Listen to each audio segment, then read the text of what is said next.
Quando ouvimos a palavra avivamento, muitas coisas, muitas imagens vêm à nossa cabeça, né? Principalmente aquele desejo íntimo do nosso coração de viver algo diferente, algo novo, algo espetacular, algo extraordinário na presença de Deus.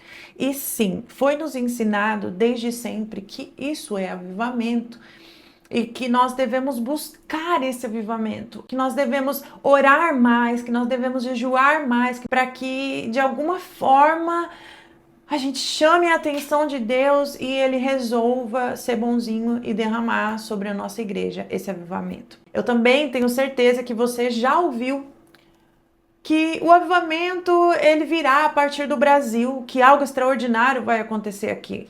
Ou até mesmo que esse avivamento vai começar ali, assim, dentro da sua denominação religiosa, dentro da sua igreja.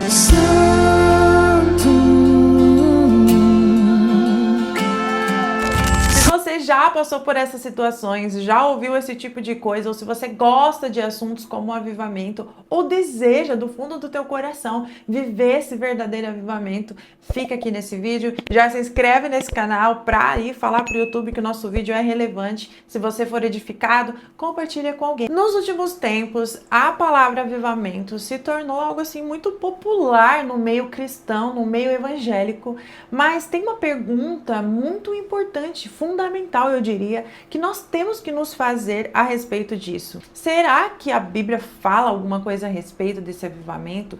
Como deveria ser a nossa postura e o que nós deveríamos de fato fazer então para que esse avivamento tão espetacular acontecesse? Outra coisa que é muito importante é a gente entender que nós temos sim que buscar o contexto histórico das coisas. Nós temos que compreender o porquê que aquela pessoa escreveu daquela forma, tentar entender por que ela pensava daquele jeito, qual que era a cultura que ela vivia. Eu conheço algumas pessoas que dizem que isso não é importante, que não interessa para nós saber esse contexto histórico, só que quando você começa a entender que isso é uma coisa que vai mudar a sua maneira de interpretar a Bíblia, você realmente valoriza, porque aquela pessoa viveu numa época diferente da nossa, ela vivia num contexto cultural diferente do nosso, e Jesus, ele usava coisas ao redor, coisas do cotidiano das pessoas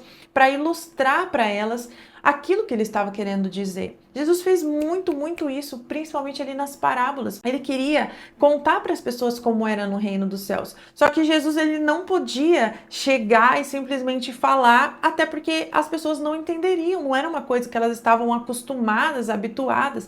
Então Jesus pegava exemplos como, por exemplo, vocês são pescadores, tá? Agora vocês não vão ser mais pescadores de peixe, mas vão ser pescadores de homens. Jesus falava a língua das pessoas para que elas entendessem a mensagem e dessem mais importância para aquilo que ele estava falando, certo? Então, quando a gente pensa, poxa, em que situação Paulo escreveu? Ele estava vivendo, ele estava preso. Como era a prisão naquela época? Nossa, como era a geografia daquela época? Tudo isso é conhecimento que vai agregar para nós. A Bíblia, ela foi escrita em hebraico e o Novo Testamento em grego.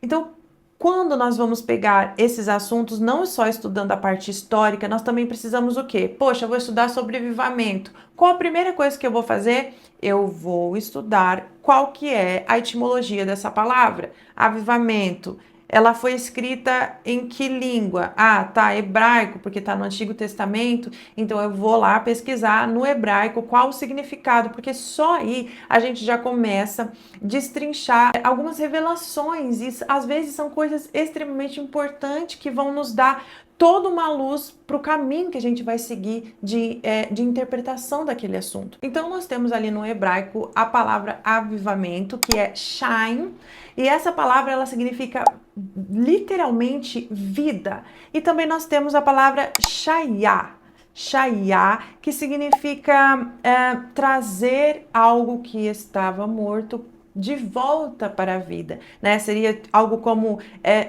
reavivar, né? Reviver, fazer viver novamente. No nosso contexto cristão do século 21, a gente entende hoje, na nossa geração, o avivamento como um mover ali, onde pessoas começam a se juntar, começam a adorar a Deus, louvar a Deus, e ali vai crescendo um mover, e de repente começa a curar, outra pessoa começa a falar em línguas. Só que quando a gente olha para a Bíblia, a gente não vê isso acontecendo. Nós não vemos, por exemplo, os profetas falando assim: olha, se juntem e comecem a fazer isso, isso e isso, e aí Deus vai mandar um avivamento para vocês.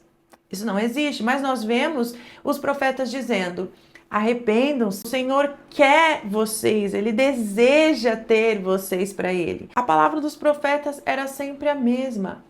Arrependam-se, voltem para o Senhor, guardem a aliança, abandonem os vossos ídolos. Isso nos leva à palavra arrependimento, que é teshuvah, em hebraico, eu espero estar pronunciando corretamente. É uma palavra extremamente importante para nós. Então, poxa, vamos lá no original ver o que significa arrependimento. Na mentalidade hebraica é o quê?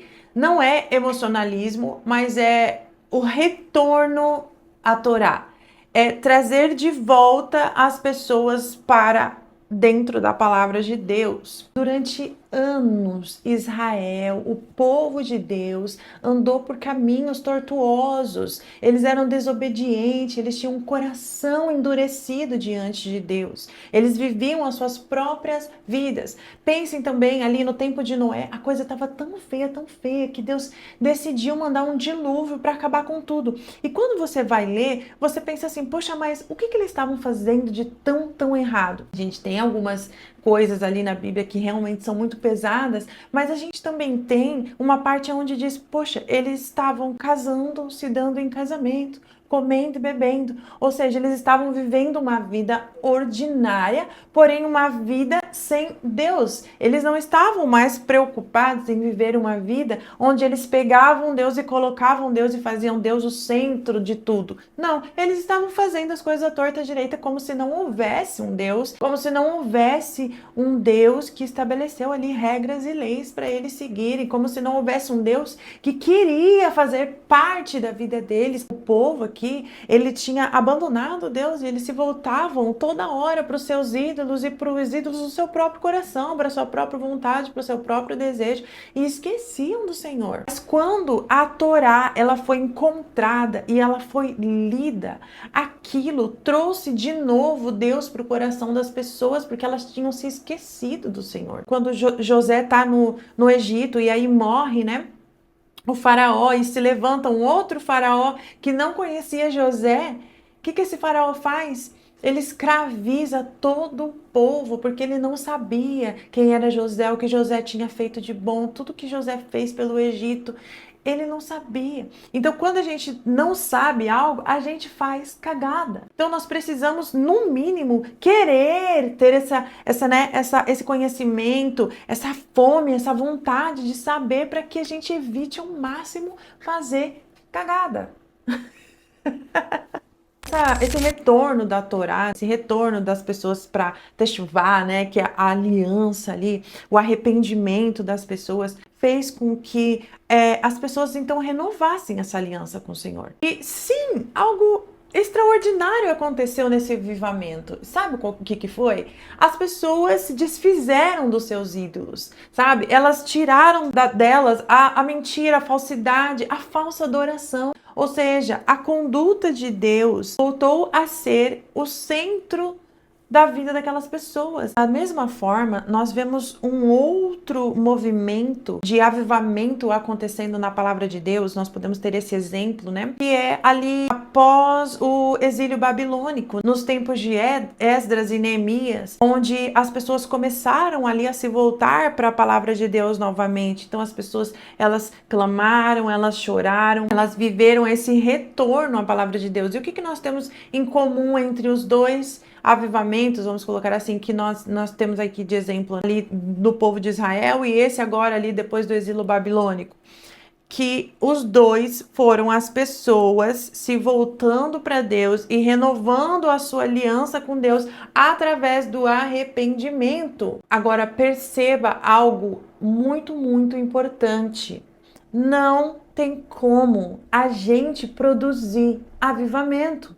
Não tem como a gente produzir a presença de Deus, a glória de Deus. Nós podemos, meus irmãos, desejar de todo o nosso coração. Nós podemos nos reunir com nossos irmãos com a intenção de trazer assim um mover a presença de Deus. Nós podemos fazer isso e nós devemos fazer isso, porque isso se categoriza como um clamor a Deus. É como nós nos juntarmos e clamarmos: Maranata, ora vem, Senhor Jesus. Agora, se esse avivamento vai vir, não é porque a gente está fazendo isso. Não é porque nós oramos a semana inteira, não é porque nós jejuamos 40 dias, não é porque nós fizemos alguma coisa certa ou errado. O avivamento vai vir quando Deus decidir que chegou o tempo determinado desse avivamento vir. Esse avivamento que eu tô falando seria assim, o avivamento em massa, tá, gente? Porque pequenos avivamentos nós vemos sempre que uma pessoa se converte.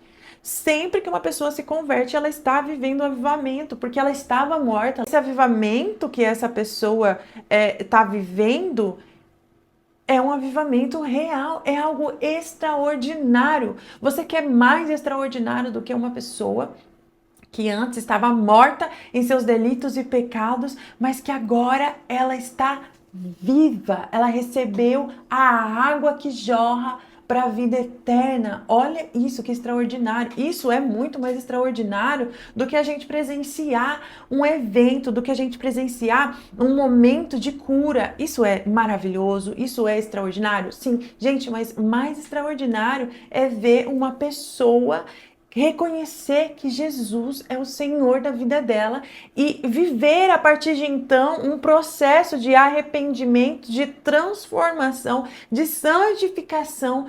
Isso é realmente, como as pessoas dizem, né? É mudar da água para o vinho, e só Jesus tem esse poder. Nós, eu e você, não temos esse poder, não temos o poder nem sequer de mudar a atitude das pessoas. As pessoas, elas só vão mudar de atitude se elas reconhecerem que elas precisam mudar.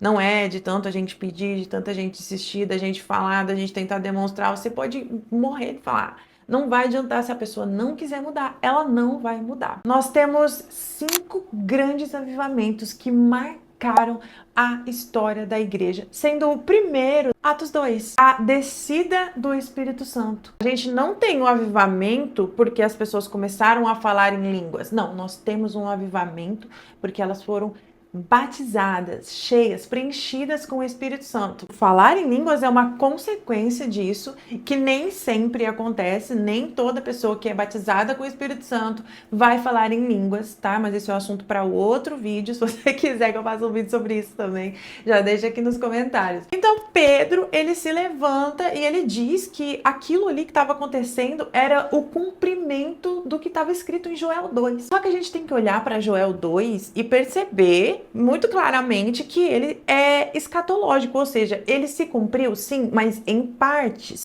Ele não se cumpriu completamente, porque Joel 2 vai falar sobre o sol se escurecer, sobre uma lua que se torna em sangue, e nós não vivemos ainda isso, nós não temos nenhum registro disso.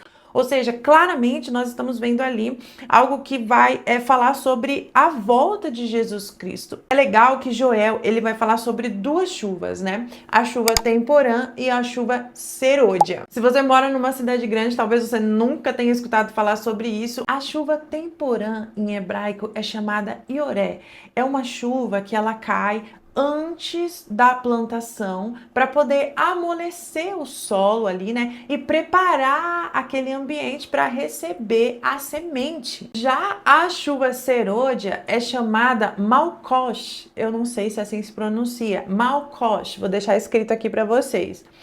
Essa chuva, a serôdia, para amadurecer os frutos, para então a colheita ser realizada. Ou seja, sem a chuva temporã, a gente não tinha plantação. E sem a chuva serôdia, não tinha como ter colheita. Joel, ele vai falar sobre esse derramar do Espírito e comparar esse derramar do Espírito com o derramar dessas duas chuvas. Em partes, algo que já se cumpriu e algo que ainda se cumprirá, nós entendemos que essa chuva temporã, ela foi ali, o Pentecostes, mas ainda vai acontecer a chuva serôdia, que é antes da colheita. O que é essa colheita? É quando Jesus vier fazer essa colheita. Haverá, sim, um novo derramar do Espírito Santo. E esse novo derramar do Espírito Santo é o que a gente chama do grande avivamento. Não é como um avivamento individual, um avivamento local, nem mesmo um avivamento de um país que está acontecendo naquele lugar, mas um avivamento que vai acontecer no corpo de Cristo, ali dentro da igreja. E isso é uma coisa maravilhosa, porque tem muita gente que tem medo de passar pela grande tribulação. Só que esse grande avivamento, ele vai nos preparar para esse momento. Perceba que a palavra de Deus, ela vai falar assim, que nós nos tornaremos testemunhas de Jesus Cristo em toda a Judéia, toda a Samaria, ou seja, em todo o mundo. Então nós seremos essas testemunhas de Jesus Cristo. E quando você vai ali na palavra original e você vai pesquisar o que é essa testemunha, a palavra ali, na verdade, é mártir.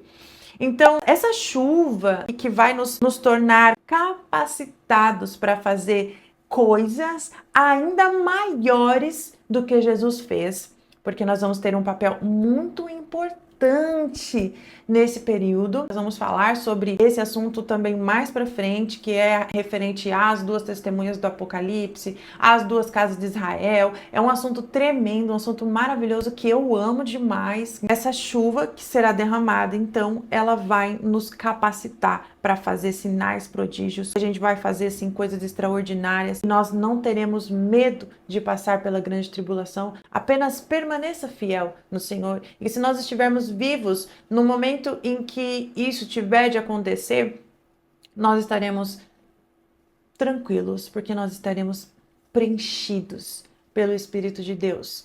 E as promessas do Senhor finalmente estarão se cumprindo. Nós saberemos que dali falta pouco para o reino de Deus ser literalmente instaurado aqui na terra. Nós colocamos nossas expectativas de ter uma vida melhor, uma vida em paz, um mover de Deus, de andar sobre as águas, de que a nossa fé esteja forte e no avivamento.